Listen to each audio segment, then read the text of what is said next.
Danas ću vam preporučiti savršene prirodne načine uspavljivanja, odnosno da postanete pravi majstor kontroliranja kvalitetnog spavanja. Spavanje je jedan od ključnih aspekata našeg zdravlja. Kada kvalitetno spavamo, imamo puno veću šansu biti zdravi. S druge strane, kada imamo kroničnu nesanicu, veliki broj problema možemo razviti. Jeste li se ikada probudili usred noći oko 2 ili 3 sata ujutro i teško ponovno zaspali? Nesanica može biti frustrirajuća i iscrpljujuće iskustvo koje ozbiljno utječe na fizičko i mentalno zdravlje. Mnogi posežu za tabletama za spavanje, no one često remete prirodni ciklus spavanja i buđenja, što postoje znanstveno dokazane metode koje su puno bolje od potrebe za nekim kemijskim sintetskim lijekovima. Kao i uvijek tražimo da mi uravnotežimo naše spavanje na potpuno prirodan i siguran način, koristeći samo znanje i koristeći naravno prirodne lijekove. Uloga kortizola u regulaciji sna. Kortizol, poznat kao hormon stresa, igra ključnu ulogu u regulaciji sna. U normalnim okolnostima razina kortizola bi trebala biti najniža oko 2 sata ujutro, a najviša oko 8 sati ujutro, kako bi vam pomogla da se probudite. No poremećaj cirkadijskog ritma može uzrokovati porast kortizola u krivo vrijeme, što otežava uspavljivanje. Faktori koji povećavaju razinu kortizola noću uključuju stres i anksioznost, nedostatak magnezija, neravnoteža šećera u krvi, kasni obroci, izloženi plavom svjetlu i puno toga. Generalno, ovaj loš način života vam značajno potiče kortizol. Da tako, moji gledatelji, to svi jako dobro znate. Stres iz bilo kojih situacija će vama značajno smanjiti rizik od kvalitetnog spavanja i zato moramo voditi računa da stavimo ovaj kortizol pod kontrolu i da ćemo puno ljepše i kvalitetnije spavati. Magnezij kao prirodni pomoćnik za san. Magnezij je esencijalni mineral koji kontrolira razinu kortizola i opušta mišiće. Ako često osjećate krčeve, trzanje mišića ili napetost, moguće je da imate manjak magnezija. Istraživanja pokazuju da je magnezij glicinat jedan od najboljih oblika za poboljšavanje sna jer umiruje živčani sustav. Savjet je za optimalnu apsorpciju magnezija. Uzimajte magnezij prije spavanja i konzumirajte hranu bogatu magnezijem, poput orašastih plodova, sjemenki i listnatog povrća. Izbjegavate apsolutno hranu blizu spavanja, 3 do 4 sata prije spavanja nemojte ništa jesti, a magnezij, ajme molim vas ovo zapamtite, ovo je jedan možda najjednostavnijih načina kvalitetnog spavanja. Kupite visoko kvalitetan magnezijev glicinat. To je jedna vrsta magnezija koja je dokazano najbolje za prirodno smanjivanje kortizola i prirodno uspavljivanje, moji dragi gledatelji. Ovo je možda najjednostavnija verzija da ponovo počnete živjeti normalan život sa kvalitetnom snom. Magnezijev glicinat. Moja daljna preporuka će biti da morate itekako voditi računa o šećeru u krvi. Mnogi nesvjesno doživljavaju nagle padove šećera u krvi tijekom noći, što potiče izlučivanje kortizola i dovodi do buđenja. Ako prehrana obiluje rafiniranim ugljikohidratima i šećerom, šećer u krvi brzo raste, a zatim naglo pada, uključujući lučenje stresnih hormona. Kako stabilizirati šećer u krvi i poboljšati san? Izbjegavajte unos šećera i škroba prije spavanja. Večerajte obrok bogat proteinima i zdravim masnoćama kako bi održali stabilnu razinu glukoze. I kao što sam malo prije napomenuo, pokušajte ne jesti 3 do 4 sata prije spavanja. Zašto, moji dragi gledatelji? Zapamtite 2 situacije koje su jedan od najgorih razloga zašto imate nesanicu. Biće povećana razina kortizola u tijelu i povećana razina šećera u tijelu. A čim vam šećer ide prema gore, on vam povećava i kortizol prema gore. To je ono kada pojedete sat, 2 prije spavanja nekakav slatkiš i onda ne možete se ospavati sljedeći 5 sati. Jer vama šećer skočio i kako je vama šećer skočio, tako me skočio kortizol. A kortizol i šećer ometaju kvalitetan san, o tome jako vodite računa. Isto tako, možemo reći da kasni obroci, osobito teška jela, mogu ometati probavu i negativno utjecati na san. Hrana bogata proteinima ili ugljikohidratima zahtjeva više energije za razgradnju, što može održavati tijelo aktivnim kada bi se trebali odmarati.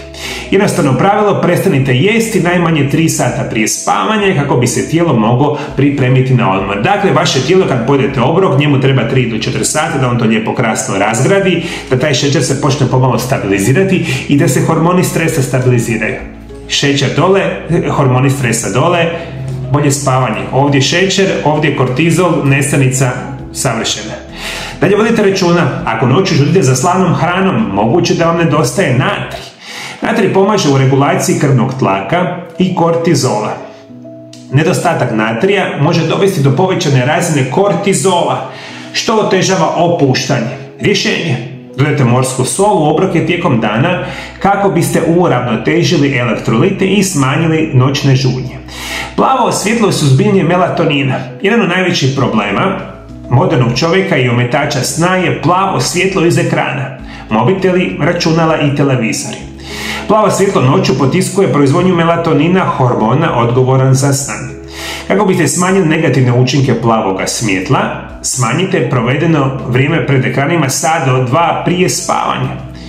I to će vam itekako pomoći da se ovu situaciju riješite. Još dva jako bitne informacije. Za kvalitetno spavanje, moji dragi gledatelji, vam apsolutno treba vitamin D. 90% osoba je u kroničnom nedostatku vitamina D. Zašto? Zato što je glavni izvor vitamina D sunce. Mi se ništa ne izlažemo suncu, mi cijeli svoj život provedemo u kućama, stanovima, još puno puta tokom godine nema sunca vani i šta se događa? Vjerujte, moji dragi gledatelji, vitamin D je jedan od najbitnijih vitamina što postoji. Povezan je sa stotinama kemijskih reakcija, funkcija u našem tijelu i mi kada njega nemamo, sve to odreda pati. O tome sam puno puta pričao na mom kanalu. Međutim, kroničan nedostatak vitamina D vam uzrokuje nesanicu. A malo prije sam vam rekao da 90% osoba ima kroničan nedostatak vitamina D. Što znači moguće lako da kada počnete apsorbirati i unositi vitamin D uz hranu ili kvalitetne dodatke prehrani, ili što je možda još najbitnije od svega, da vitamin D uzimate u sunčevu svjetlost. Kada god imate sunca tijekom jednoga dana i ako imate kroničnu nesanicu, provedite 30-45 minuta na suncu. Šetajte, obavljate nekakve druge fizičke aktivnosti, vježbanje ili jednostavno lezite na suncu. Sunce kada vam uđe na samu kožu aktivira se u vitamin D3 koji je aktivan oblik vitamina D koji nama treba. Sunce i sunčeva svjetla su vam prijatelji i apsolutno kontrola kortizola šećera, sve će vam to pomoći, vitamin D, magnezij, ova situacija će biti puno bolja.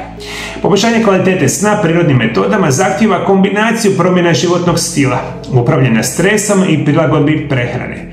Rješavanje nedostatka magnezija, neravnoteže šećera u krvi, izloženosti plavom svjetlu i podrški funkciji jetre, možete resetirati svoj ciklus spavanja i probuditi se osvježeni. Ako se borite sa nesanicom, isprobajte ove moje strategije, vratite se na moj video zapis za možda mjesec dana i pišite kako ste se vi osjećali nakon što ste počeli primjenjivati neke od mojih tehnika.